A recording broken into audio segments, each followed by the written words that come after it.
कठपुतली तेरे हाथ की, मैं कठपुतली तेरे हाथ की, मैं कठपुतली तेरे हाथ।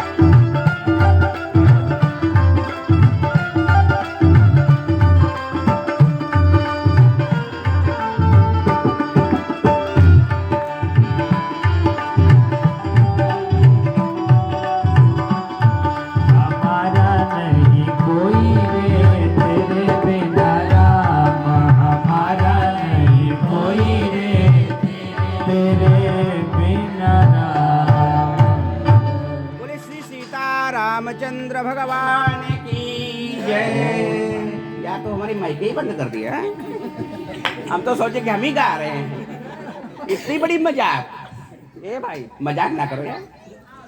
तो बोलिए ध्यानाथ भगवान की। तो हम चर्चा क्या कर रहे थे? हमारा आज का विषय क्या है? सफल विवाह और असफल विवाह। हमारा विषय क्या है आज का? कि सफल विवाह कैसे होता है और असफल विवाह। तो अभी हमने आपको क्या बताया? अभी हमने आपको चर्चा की है कि असफल विवाह कैसे हो गया। यानी कि अगर बिटिया लड़के को मनमाना चाहेगी और लड़का नहीं चाहेगा तो क्या हो जाएगा? विवाह। यानी कि खानदान की जय सिया राम। और लड़का यदि चाहेगा और लड़की नहीं चाहेगी तब, यानी बंदर माने उपहास का पात्र। बंदर का मतलब जो उपहास का पात्र बने वह है बंदर। यानी आप अगर तो सावधानी रखनी पड़ेगी। ये तो हमने आपको बताए दो मानस के क्या बोलो ना यार, असफल विवाह। तुम जयकेश हो? हाँ तुम तो दूसरा है, हम जाने जयकेश है। तो राम जी अब बताता हूं मैं आपको मानस के दो क्या सफल। ये भगवान शिव और पार्वती का विवाह सफल क्यों हुआ? आवाज गड़बड़ जा रही था। हाँ। आवाज गड़बड़ जा रही तो इनका दोष, हमारा नहीं। मजाक कर। अच्छा इधर आओ, इधर आओ, इधर आओ। अरे माला पहना है तुमने। अरे इधर आओ बच्चा, आओ तो। अरे यार तुम्हारे कारण तो हमारी आवाज वहां जा रही है। तो मैं क्या कह रहा था कि आपके बिटिया और बिटवा का विवाह सफल कैसे होगा, ये जानना चाहते हो ना? भगवान राम और भगवती जानकी का सफल विवाह क्यों हुआ? शिव और पार्वती का विवाह सफल क्यों हुआ? इसके तीन कारण हैं। और ये तीन कारणों का जो अपने जीवन में निर्वाह करेगा उसकी रामचरितमानस गारंटी लेती है। यूको तो कमरा ठीक रखा है, नहीं यूको ना करो, बस उतने रखो। ठीक आवाज आ रही ना, हमको भी ठीक लग रही है। तो तीन बातें यदि अपने जीवन में आज ये गांठ बांध लो। अपने जीवन में तीन बातें जो रामचरितमानस बता रही है उनको गांठ बांध लो। यदि अपने घर का विवाह सफल करना चाहे तो कहां खोजना पड़ेगा? मानस में ही खोजना पड़ेगा। भगवान नंबर तीन बातें सुन लो। नंबर एक, अगर लड़का लड़की की सहमति होगी, बीच में कोई मध्यस्थ होगा और वेद की विधि का निर्वाह किया जाएगा तो विवाह असफल नहीं होगा, सफल होगा। ये बताओ भगवान शंकर पार्वती को चाहते हैं कि नहीं चाहते हैं? पार्वती जी शंकर जी को चाहती है कि नहीं चाहती हैं? कितनी तपस्या की बिटिया ने वर प्राप्त करने के लिए, बताओ। अभी व्यास जी ने बताया होगा ना आपको, कितनी तपस्या की? बहुत तपस्या की। अब चौपाई में बताएं क्या? ये थोड़े सब बताओगे, सुनो। तनु, तन सूख गया, सूखे पत्ते खाने लगी। और पार्वती का नाम गोस्वामी तुलसीदास जी लिखते हैं कि उमई नाम तब भयउ अर्पणा। क्यों? क्योंकि वो इतना उनका शरीर कृशकाय हो गया था, सूख के पत्ते जैसे हो गया था। और परीक्षा देने कौन आया? सप्त ऋषि आया। पार्वती जी से क्या कहा? पहले लोग समाज में जब हम आराधना करने जाते हैं तो हमारी उपासना का भी मजाक उड़ाते हैं। पार्वती का उपासना का मजाक उड़ाने कौन आए? सप्त ऋषि आए। क्या कहते हैं? के ही अवराधौ। ए देवी, तुम किसकी पूजा कर रही हो? के ही अवराधौ का तुम चाहू। तुम किसकी उपासना कर रही हो? किसकी आराधना कर रही हो? पार्वती ने जानते हो क्या कहा? आप मेरी बात को सुनकर के उपहास करेंगे। नहीं देवी, हम उपहास नहीं करेंगे, अब बताओ। तो पार्वती ने क्या कहा? चाहिए सदैव शिवई भरतारा। हम अपने पति के रूप में किसको चाहते हैं? भगवान भूत भावन शंकर को चाहते हैं। तो वो लोग हंसे हो, कितना हंसे? ठट्ठा लगा के हंसे। ऐसे हंसे। क्यों हंसे? अगर कोई बात करके हमारी हंसता है तो यानी कि हमारे अंदर जो विचार है उसको वो क्या करता है? भगाना चाहता है। हम उसको, उसकी वो एक उपहास करना चाहता है। समाज में भी देखते ना, हम कहीं जाते ना, कोई बात कहते हैं तो आदमी, अरे यार तुम ऐसे करते रहते, तो कहा तुमको इतने मतलब बर बउरा। बर कैसा है? जो पागल है, जिसको बैठना नहीं आता है, जिसके पास घर नहीं, मकान नहीं, दुकान नहीं, कोई रोजी रोजगार नहीं, आप उसको पति बनाना। हम तुमका पत्नी का बिचारा।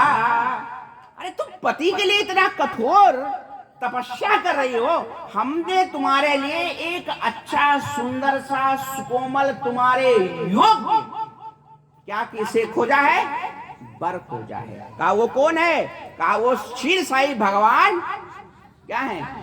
विष्णु। तो पार्वती ने कहा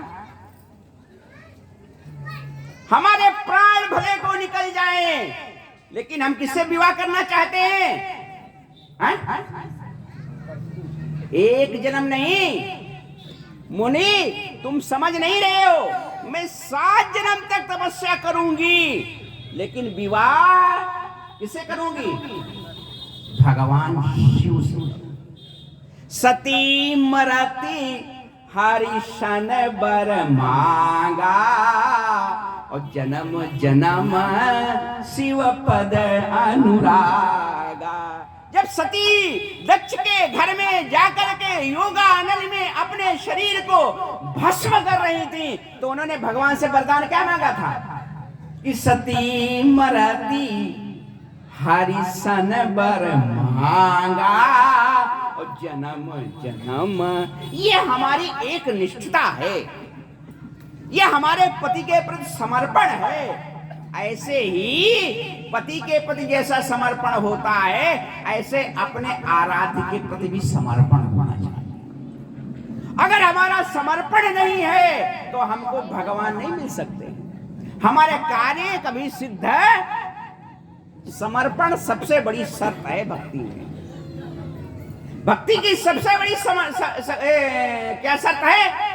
भक्ति में सबसे बड़ी शर्त है समर्पण। और भक्ति में पति और पत्नी का जो संबंध है वो किस पे टिका है? बताओ किस पे टिका है? समर्पण है, उसके बाद विश्वास है। अगर हमारे जीवन में पति और पत्नी में एक दूसरे में विश्वास नहीं है तो घर में रोज लड़ाई होगी।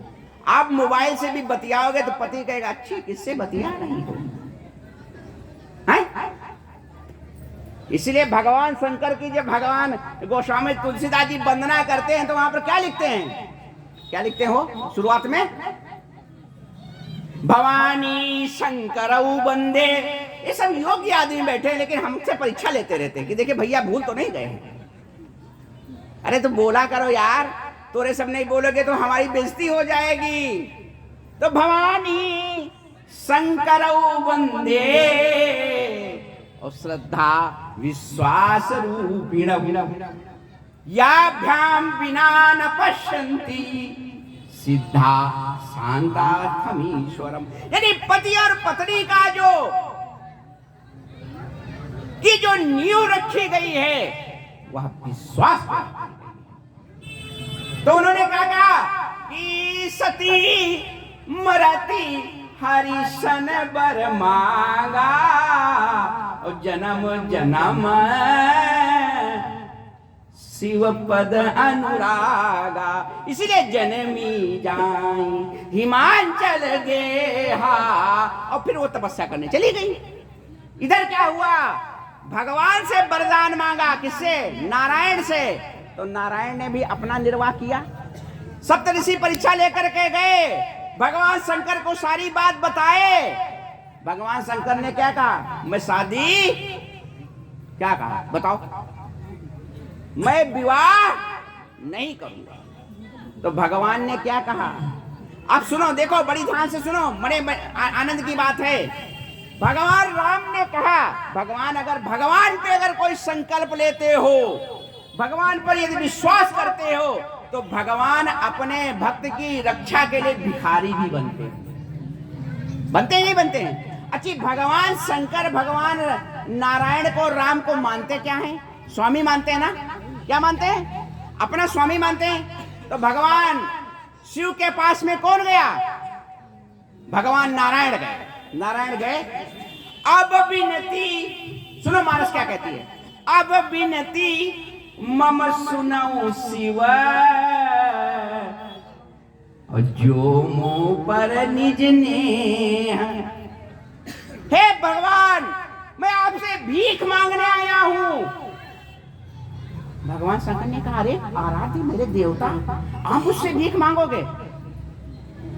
कहा, तुमने सप्तऋषियों को जवाब दे दिया है कि मैं पार्वती के साथ विवाह नहीं करूंगा, लेकिन हमने सती को आशीर्वाद दिया है कि तुम्हारा विवाह मैं शंकर से कराऊंगा। वही सती पार्वती के रूप में उत्पन्न हुई हैं। अगर तुम विवाह नहीं करना चाहते हो, तुम मुझको स्वामी मानते हो, तो मेरा आदेश सुनो। उसी में आगे आदेश है, क्या है? पहले तो बिने की भीख मांगे, क्या जब बोल रहा था तो वो भूल गए। अब बिनती मम सुनहु शिव, ये क्या है? ये भीख मांगना है। अब बिनती मम सुनहु शिव जो मोह पर निज ने। अब आगे आदेश कर रहे हैं, क्या कह रहे? जाई विवाह शैल जई और यहाँ मांगे मोहि देव। आप जाओ और पार्वती से विवाह, ये मेरा आदेश है। आप बात समझे? यदि हम कोई संकल्प परमात्मा पर करते हैं तो परमात्मा हमारे संकल्प की पूर्ति क्या करता है। लेकिन हम एक रिक्शा वाले पर विश्वास कर लेते हैं, एक ऑटो वाले पर विश्वास कर लेते हैं, लेकिन हम भगवान पर विश्वास नहीं करते। हम रात के 12 बजे सूरत में जाकर के बताते हैं कि हमको जो है इस कॉलोनी में जाना है। तो बताओ, तुम भी नहीं जानते हो रिक्शा वाले को और रास्ता भी नहीं जानते हो। आप बताओ, विश्वास करते हो तो आपको रिक्शा वाला पहुंचाता कि नहीं पहुंचाता? लेकिन हम भगवान पर विश्वास नहीं करते हैं। एक रिक्शे वाले पर विश्वास कर लेते हैं, एक अननोन आदमी पर विश्वास कर लेते हैं। लेकिन हम कहते हैं जिस दिन आपका विश्वास दृढ़ हो जाएगा, उस दिन भगवान आपके संकल्प की पूर्ति करेंगे करेंगे करेंगे, इसमें कोई संदेह। तो भगवान क्या बने? यानी कि आप समझ गए कि यानी कि लड़का लड़की दोनों एक दूसरे को चाह रहे नहीं चाह रहे। भगवान क्या बने? मध्यस्थ बने, यानी कि शादी का दूसरी शर्त क्या है कि मध्यस्थ मजबूत होना चाहिए। अगर मध्यस्थ मजबूत नहीं है तो विवाह कभी भी नहीं हो सकता है। हमारे यहाँ उसको मझवा बोलते हैं। क्या बोलते हैं? मझवा। जो मेडी जो बीच में रहता है उसको क्या बोलते हैं? हमारे यहाँ मझवा बोलते हैं, मध्यस्थ बोलते हैं। आप क्या बोलते हैं? आप जानते हैं? अगुआ। ठीक बात कही आपने, अगुआ भी बोलते हैं। ये हमने इसको कहाँ निकाल दिया, तो बड़बड़ हो गया। जो मैं क्या कह रहा था आपको, ये जो अगुआ होते हैं, बिना अगुआ के भी जो है विवाह, यानी कि नारद का जो विवाह फेल हुआ उसमें दूसरा कारण ये भी था कि उसमें कोई अगुआ कोई था हुआ। एक कारण समझ गए ना आप। अब तीसरा कारण बहुत मार्मिक है और बहुत जानकारी वाला है। आप अगर उसको सुन लोगे तो आपको आनंद आ जाएगा। क्या हमने 3 कारण बताए थे, वो तीनों कारण में एक कारण बचा है, वो बता दो क्या हमने बताया था, फिर कथा आगे बताऊंगा। इतनी जल्दी अगर भूल जाओगे तो कैसे काम चलेगा। हमने बताया था लड़का लड़की चाहे एक कारण, दूसरा अगुआ हो दूसरा कारण, और तीसरा हमने एक कारण बताया था कि वेद की रीति का सम्यक निर्वाह किया, यानी पूजा पाठ का ठीक प्रकार से ध्यान रखा जाए। और तो तुम 3 घंटा मेरे यार की शादी है, दिलदार की शादी है, इसकी नाक है, उसकी नाक है, यहाँ गई वहां गई, ये तो खूब लगाओगे। जब विवाह करने पंडित जी बैठेंगे तो क्या कहेंगे? ए शैलेश शास्त्री बताओ क्या कहते तुमसे लोग? जल्दी कराओ। मतलब उनको रोटी खाने में जल्दी नहीं है, शराब पीने में जल्दी नहीं है, आज मेरे यार की शादी नाचने में जल्दी नहीं है, पंडित जी के वेद मंत्र में जल्दी है। अब बताओ विवाह उनका बिगड़ेगा हमारा? पंडित जी दक्षिणा विवाह कराएंगे, दक्षिणा देंगे 2000 4000, 6 महीने बाद तलाक हो जाएगा। वकील के पास जाएंगे, वकील साहब हमको डाइवोर्स चाहिए। उसने कहा 50,000 रुपया लगेगा। तो कहोगे छाती पीटोगे, हाँ शादी कराए 5,000 रुपया, डिवोर्स कराए 50,000 रुपया। तो वकील कहेगा अगर वही तुमने 10,000 रुपया खर्च करके शादी ठीक करा ली होती तो आज 50,000 की नौबत भी नहीं आती। तो ये 50,000 की नौबत नहीं आती। हमारे ब्राह्मण दिन रात याद करते, सजा के बैठे गौरी गणेश इंतजार कर रहे हैं कि भैया जजमान आए पंडित जी से विवाह कराएं। जहां पाटा बैठे, पंडित जी जल्दी जल्दी करो।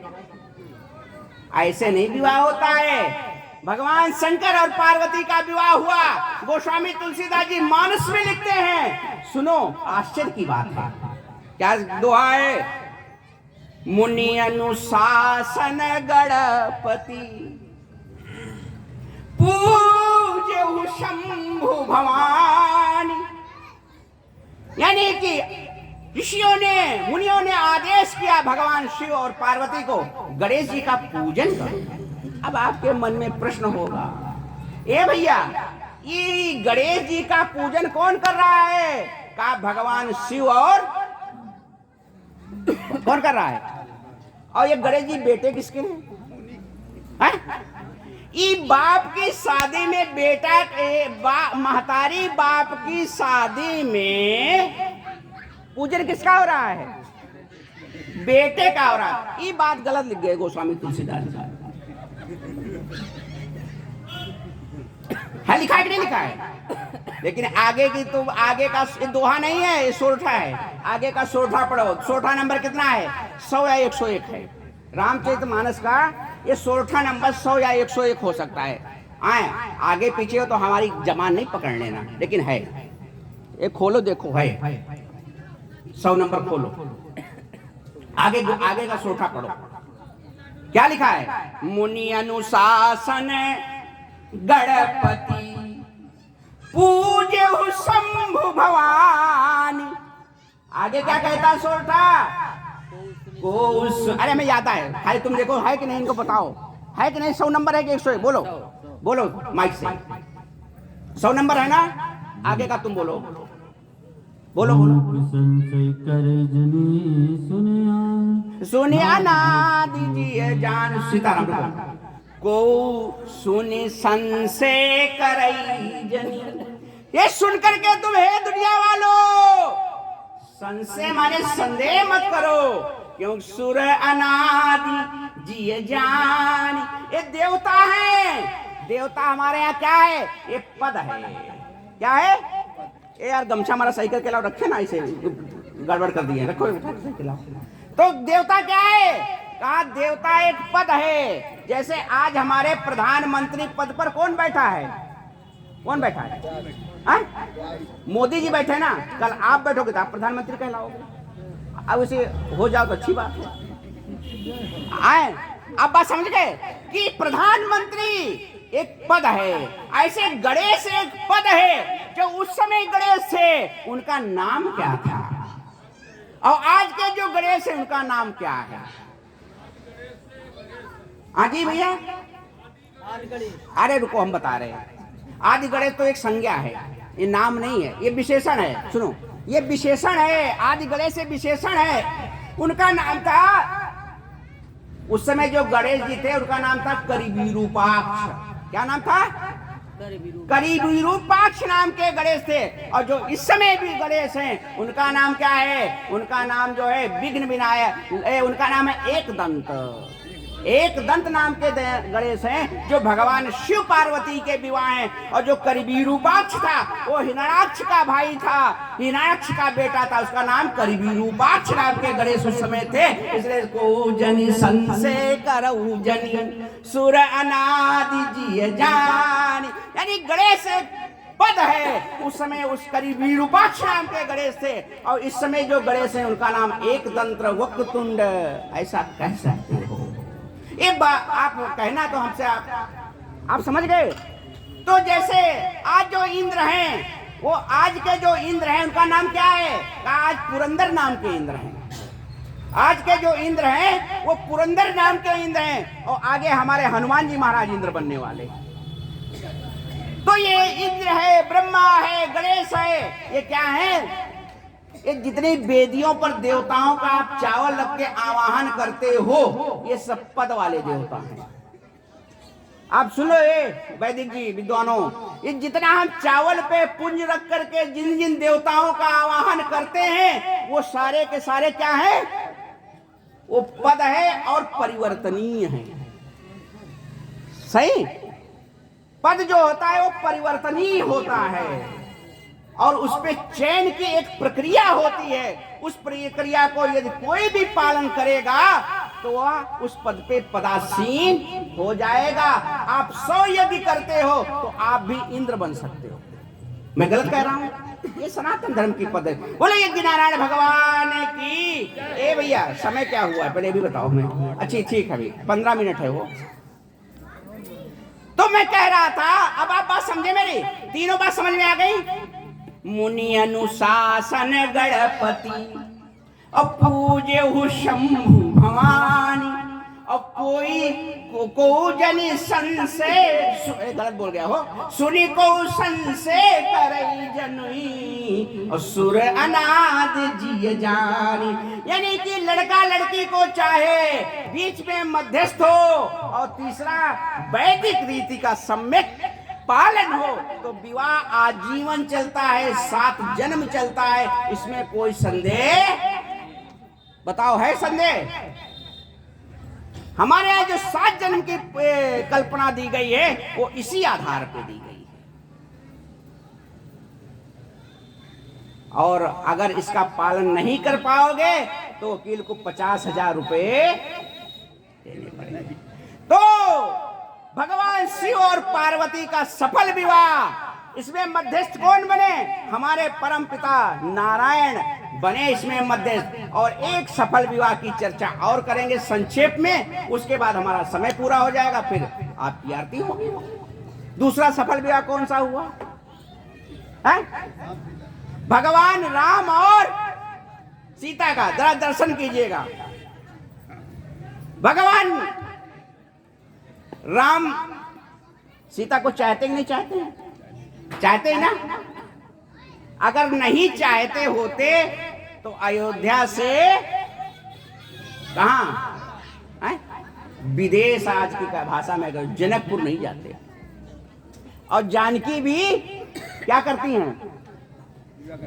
भगवान राम को पति के रूप में चाहती नहीं चाहती? यानी पहली शर्त है लड़का लड़की एक दूसरे को चाहते ही नहीं चाहते हैं? बहुत चाहते। भगवान राम और सीता के विवाह में मध्यस्थ कौन बना? बताओ। विश्वामित्र जी मध्यस्थ बने। वही ले गए थे। और ऐसा मध्यस्थ नहीं है, बड़े मजबूत मध्यस्थ हैं। उस समय विश्वामित्र जी से बड़ा कोई अस्त्र और शस्त्र का जानकार नहीं था, गुरु थे। और राजा ने शर्त कितनी बड़ी लगा रखी थी?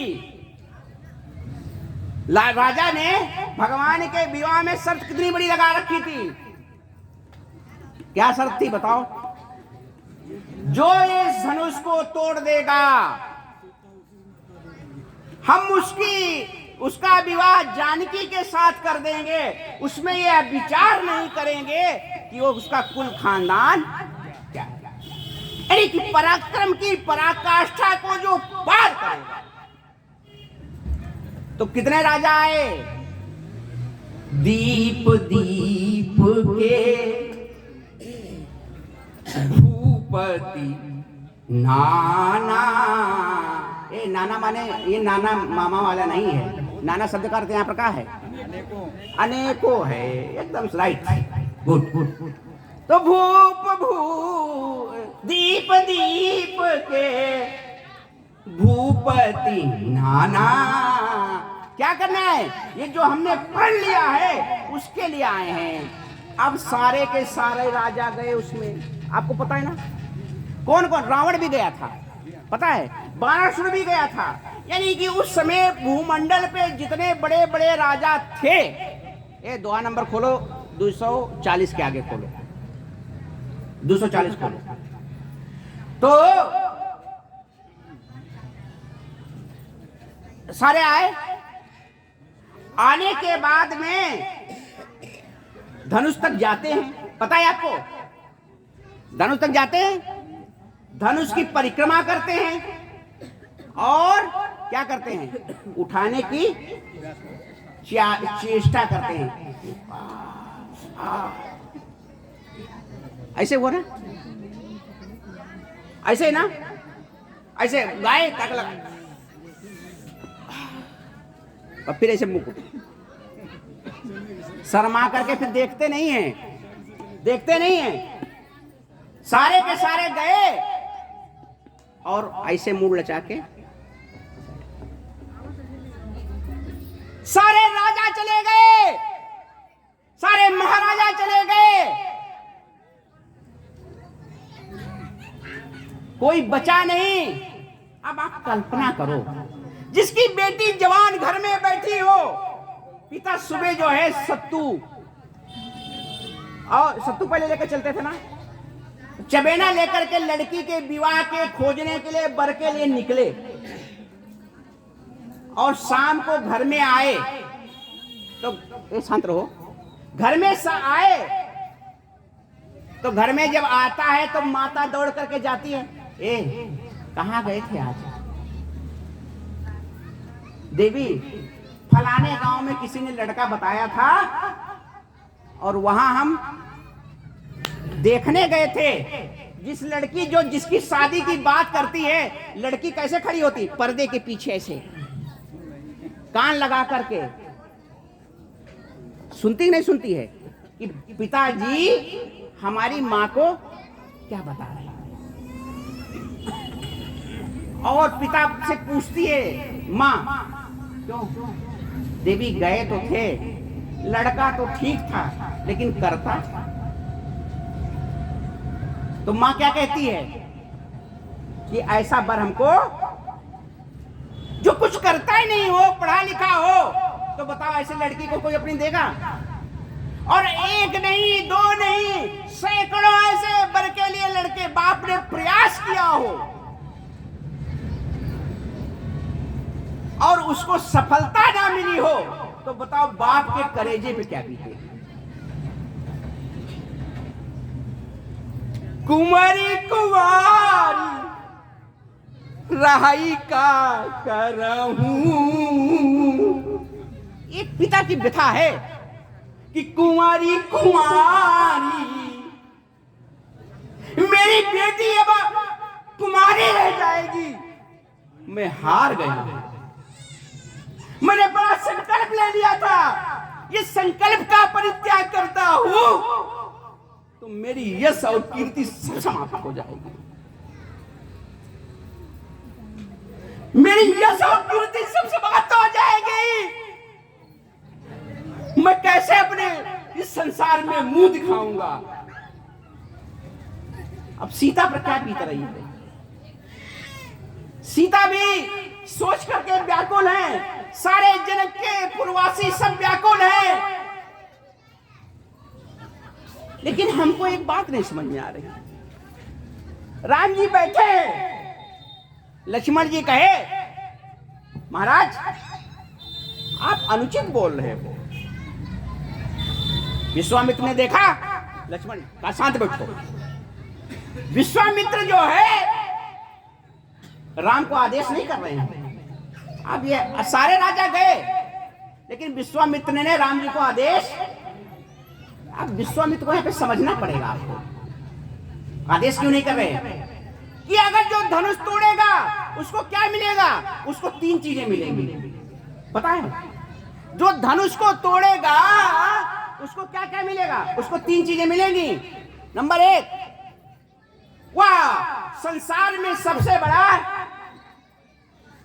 पराक्रमी कहलाएगा, उसको यश मिलेगा, और तीसरा उसको जानकी मिलेगी।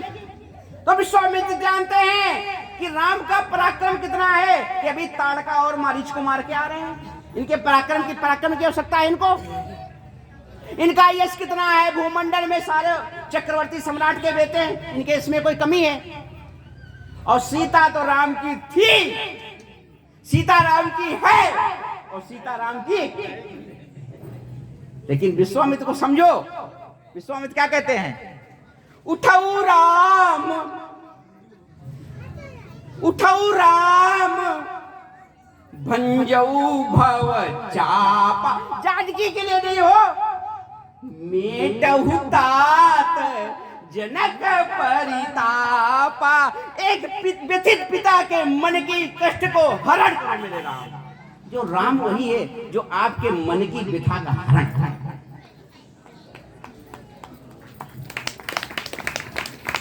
मेटहु तात जनक परितापा। अब राम जी उठे हो, अब राम जी उठते हैं। कैसे उठते हैं? बनावटी चाल नहीं है, सहज ही उठे। कहा सहज से। एक होती बनावटी चाल, और एक होते है बनावटी भाषण, और एक होती है बनावटी जीवन। यहाँ तो जैसे अंदर है वैसे बाहर है, यहाँ कोई बनावटी नहीं। और जो बनावटी जीता उसके जीवन में बड़ी कठिनाई है, और जो सरलता से जीता उसके जीवन में सब आनंद है। इसलिए जीवन को आनंद में जियो, बनावटी जीवन जीने की आवश्यकता। तो राम जी कैसे उठे जरा देखो। मानस कहती है, क्या कहती है? सहज ही चले जगत जग स्वामी। इसके आगे वाला छंद बोलना है तुमको। ले करावत खैचर गाय खोल लो। तो राम जी गए, कहाँ गए? धनुष के पास गए। अब जरा जानकी जी का दर्शन कर लो। आगे थोड़ा देखो ना, 240 के आगे लिखा ना है कोदंड खंडे राम वाला, देखो। हाँ, उसको खोल के रखो। तो राम जी धनुष के पास गए। जानकी जी को विश्वास नहीं हो रहा कि राम जी धनुष तोड़ देंगे। देखा ना, जानकी जब राम जी पुष्प वाटिका में गए, कौन सा महीना था बताओ? यही महीना था।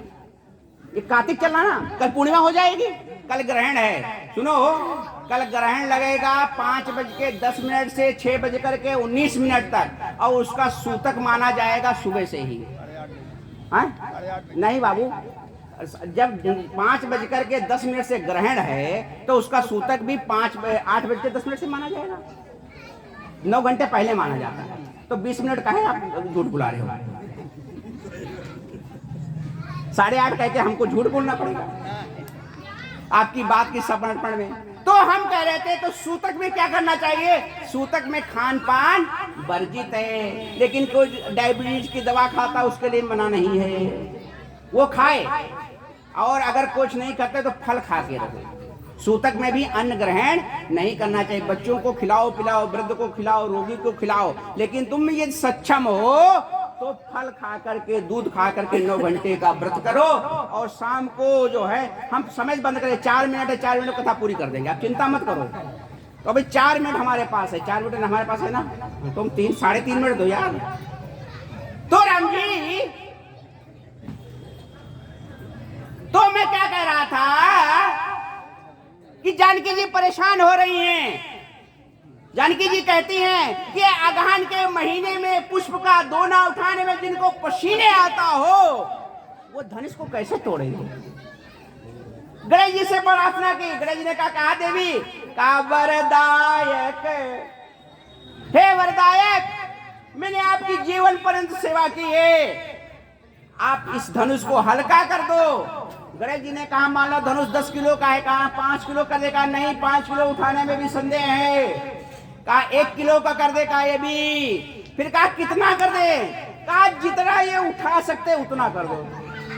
हरव कि रघुपाद और भगवान ने धनुष को लिया हो, लेत चढ़ावत खींचत गाढ़े, काहुन लखा दे कि सब ठाड़े।